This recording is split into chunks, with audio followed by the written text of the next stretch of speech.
Hello everyone, welcome back to another video. Today I'll show you how to fix Get This app from Play Store problem on Android phone. First, restart your phone. A quick restart refreshes the system and removes temporary files that might be causing the error. Next, check for updates.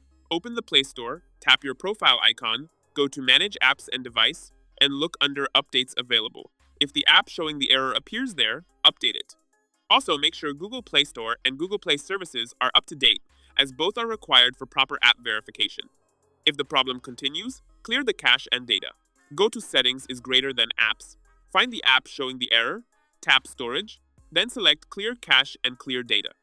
Repeat the same steps for Google Play Store and Google Play Services.